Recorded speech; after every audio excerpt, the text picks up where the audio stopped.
Waalaikumsalam. Ya baik, hari ini kita belajar biologi ya. Nah, apa kabarnya? Alhamdulillah baik, Bu. Baik, alhamdulillah ya. Nah, sebelum memulai pembelajaran, ada baiknya kita mengucapkan lafaz basmalah. Bismillahirrohmanirrohim. Ya baik, kepada ketua kelas silahkan dipimpin doanya terlebih dahulu. Berdoa mulai. Doa selesai. Ya baik ya, kita sudah berdoa, sudah mengucapkan basmalah. Nah baik, Ibu absen terlebih dahulu ya. Masuk semua hari ini? Masuk, Bu. Ya baik ya, alhamdulillah masuk semua. Semangat belajar hari ini? Semangat. Sudah siap? Siap. Ya, jadi silahkan hal-hal yang tidak berkaitan dengan biologi silahkan dimasukkan terlebih dahulu ya. Baik, Bu. Ya, minggu kemarin kita telah membahas mengenai apa? Ada yang masih ingat? Keanekaragaman hayati. Ya benar ya Sally. Minggu kemarin kita telah membahas mengenai keanekaragaman hayati. Mulai dari itu pengertiannya, jenis-jenisnya, contoh, persebaran, dan manfaatnya.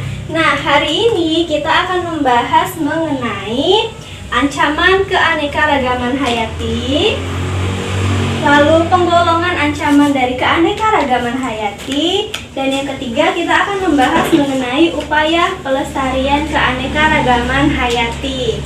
Nah, nanti jika ada poin-poin yang penting silahkan boleh dicatat ya. Ya, Bu. Ya, baik. Kita masuk ke materi yang pertama, yaitu mengenai ancaman dari keanekaragaman hayati. Ada yang tahu apa itu maksudnya ancaman?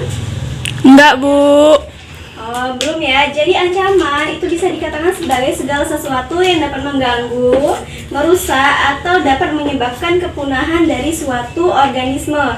Nah, ancaman terbesar dari keanekaragaman hayati adalah kepunahan dari makhluk hidup.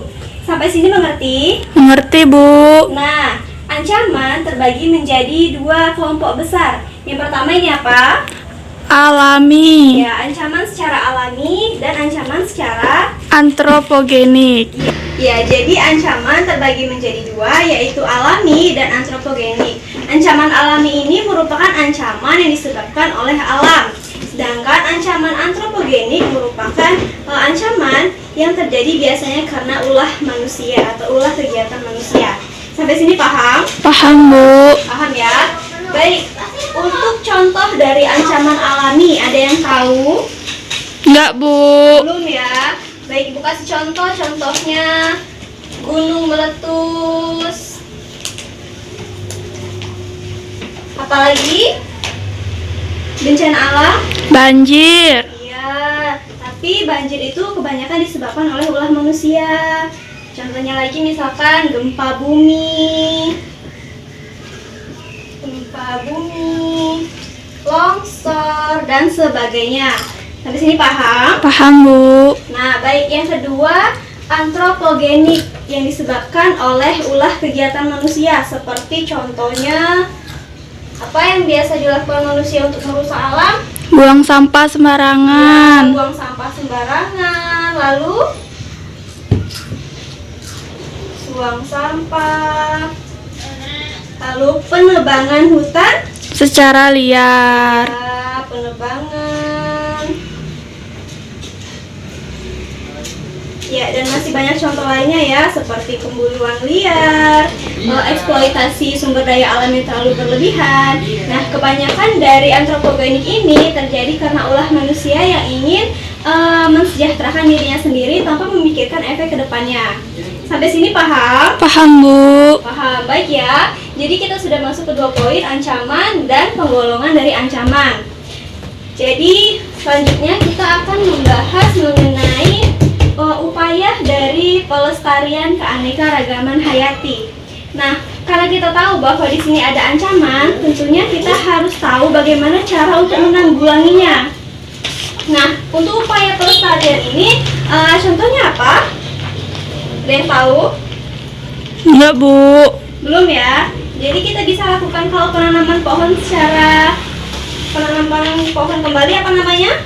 Reboisasi. Ya, reboisasi. Kita bisa menjaga lingkungan. Nah, lalu untuk secara kelompok besar, untuk upaya dari pelestarian ini terbagi menjadi dua, yaitu In situ dan ex situ. Ya, jadi benar ya. Upaya pelestarian secara garis besar terbagi menjadi dua, yaitu melalui teknik in situ dan ex situ. Nah, ini Ibu bagikan LKPD untuk setiap kelompoknya. Ya, baik ya, silahkan dibaca-baca terlebih dahulu LKPD-nya. Nah, untuk upaya pelestarian secara in situ, ada yang tahu apa itu pelestarian secara in situ? Belum, Bu. In artinya Di dalam. ya. Jadi pelestarian secara ex situ, pelestarian secara in situ merupakan pelestarian keanekaragaman hayati di dalam habitat aslinya. Sedangkan jika pelestarian secara ex situ merupakan pelestarian di luar Habitat aslinya. Ya, baik. Untuk contoh dari pelestarian secara in situ, contohnya taman nasional, cagar alam. Sedangkan untuk contoh dari pelestarian secara ex situ, contohnya kebun botani, kebun Plasmanuva, kebun raya Bogor. Ada yang pernah ke sana? Belum, Bu. Belum. Nanti coba ke sana ya. Lalu penangkaran hewan. Nah, ini kan banyak penangkaran hewan seperti penangkaran penyu, penangkaran buaya yang tentu saja dilakukan secara legal dan dengan izin pemerintah. Nah, dari contoh yang telah Ibu berikan ini, apakah ada yang tahu contoh lainnya dari pelestarian secara in situ? Pelestarian komodo, Bu. Iya, benar. Pelestarian komodo. Ini yang digambar ini apa? Bunga bangkai. Ya, bunga rafflesia ya. Jadi konservasi bunga rafflesia di Bengkulu atau di habitat aslinya merupakan salah satu contoh dari pelestarian secara in situ. Lalu ada pelestarian badak Jawa. Lalu untuk pelestarian secara ex situ masih banyak sekali contoh-contohnya ya. Kalian bisa searching di internet nantinya. Ya, Bu. Ya, baik anak-anak, dari penjelasan yang telah Ibu berikan tadi, apakah ada yang ingin bertanya? Tidak, Bu. Tidak, paham ya? Paham. Ya baik, silahkan kalau begitu membentuk kelompok. Ibu bagi ya, absen 1 sampai 5 kelompok 1, absen 6 sampai 10 kelompok 2, begitu juga seterusnya. Ya baik, silahkan bentuk kelompok ya. Ya, Bu.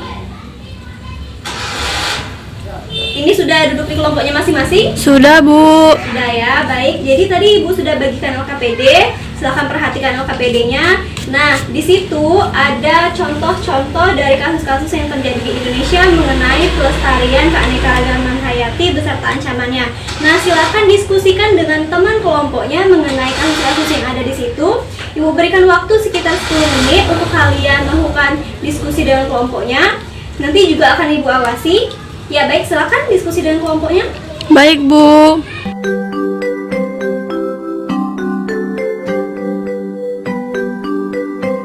Ya baik ya anak-anak, tadi sudah 10 menit kalian berdiskusi dengan sesama temannya. Tadi sudah Ibu awasi juga. Nah, sesuai perjanjian kita, silakan kepada perwakilan kelompoknya, terserah bebas ya siapa yang menentukan. Silakan perwakilan kelompok 1 silakan maju ke depan.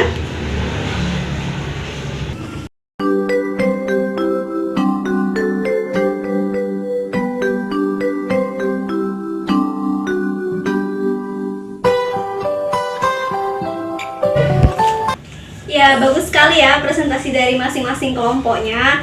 Nah, dari presentasi teman-temannya tadi, apakah ada yang ingin ditanyakan? Tidak, Bu. Cukup paham ya dengan materi kita kali ini? Paham. Ya, baik. Nah, karena tadi kelompok 1 mempresentasikan hasilnya dengan baik, kita bisa berikan aplaus kepada kelompok 1. Ya, baik ya. Jadi dari pembelajaran kita hari ini, kita telah membahas mengenai apa itu ancaman keanekaragaman hayati, penggolongan keanekaragaman hayati, dan upaya pelestarian keanekaragaman hayati. Ya, jadi tujuan kita mempelajari mengapa kita harus mempelajari mengenai upaya pelestariannya agar kita bisa melindungi alam sehingga alam kita tidak rusak. Nah, jadi kesimpulan pembelajaran kita hari ini yaitu Ibu ulas sekali lagi ya. Jadi ancaman adalah segala sesuatu yang dapat mengganggu, merusak, atau bahkan menyebabkan kepunahan dari makhluk hidup. Lalu ancaman terbagi menjadi dua, secara garis besar terbagi menjadi dua, yaitu alami dan Genik. Lalu upaya pelestarian secara garis besar juga dibagi menjadi dua, yaitu In situ situ, dan ex situ. Sampai sini paham ya? Paham, Bu. Ya baik anak-anak, karena tadi kita sudah mengulas lebih dalam mengenai keanekaragaman hayati dan Ibu tanya kepada kalian tidak ada yang bertanya, baik karena itu Ibu saja yang bertanya. Ini jenis pertanyaan rebutan ya, jadi silahkan yang tahu silahkan ajukan tangan nantinya ya. Pertanyaan cukup mudah, yaitu sebutkan contoh dari pelestarian in situ dan ex situ ya. Silahkan kepada yang bisa. Saya, Bu. Ya silahkan Sally. Contoh pelestarian in situ yaitu pelestarian komodo dan bunga rafflesia. Sedangkan contoh pelestarian ex situ yaitu kebun raya Bogor. Iya benar sekali ya Sally. Kita beri tepuk tangan dulu kepada Sally. Ya benar ya. Jadi poin plus untuk Sally karena sudah menjawab pertanyaan dari Ibu. Untuk teman-temannya selanjutnya, jika Ibu bertanya silahkan dijawab ya, karena itu nanti masuk ke poin penilaian. Baik, untuk tugas minggu depan, silahkan buat satu poster mengenai keanekaragaman hayati, khususnya bagian upaya pelestarian keanekaragaman hayati pada satwa-satwa yang langka atau yang hampir punah. Tugasnya dilakukan per kelompok sesuai kelompok yang telah dibagikan tadi. Paham dengan tugasnya? Paham, Bu. Paham ya. Jadi kalian mendesain suatu poster, cukup satu saja, mengenai upaya pelestarian keanekaragaman hayati khususnya untuk satwa-satwa yang hampir punah. Karena kita tahu ya, banyak sekali satwa-satwa yang hampir punah karena adanya pemburuan liar. Seperti contohnya orang hutan, itu kan sudah hampir punah. Lalu harimau itu kan banyak diburu ya. Ya, Bu. Jadi silakan buat satu poster mengenai upaya keanekaragaman hayati. Paham? Paham, Bu. Paham ya. Nah, baik ya. Kita telah belajar mengenai keanekaragaman hayati. Semoga dengan pembelajaran ini dapat membangkitkan semangat dan rasa peduli kita terhadap lingkungan. Begitu ya anak-anak? Iya, Bu. Semangat terus untuk jaga lingkungannya. Jangan buang sampah sembarangan, jangan rusak lingkungan, dan tentunya jangan apa? Jangan melakukan tindakan-tindakan yang dapat merusak Alam. Kita harus jaga alam karena dengan begitu alam akan melindungi kita. Baik, Ibu rasa cukup ya pembelajaran kita hari ini mengenai ancaman dan upaya pelestariannya. Baik, Ibu rasa cukup. Kalau begitu kita akhiri pembelajaran kita hari ini dengan mengucapkan lafaz hamdalah. Alhamdulillahirabbil alamin. Baik ya, Ibu keluar dulu. Ibu akhiri wabillahi taufiq wal hidayah. Wassalamualaikum warahmatullahi wabarakatuh. Waalaikumsalam warahmatullahi wabarakatuh. Ya baik ya, terima kasih atas pembelajarannya hari ini. Ibu keluar duluan ya. Iya, Bu.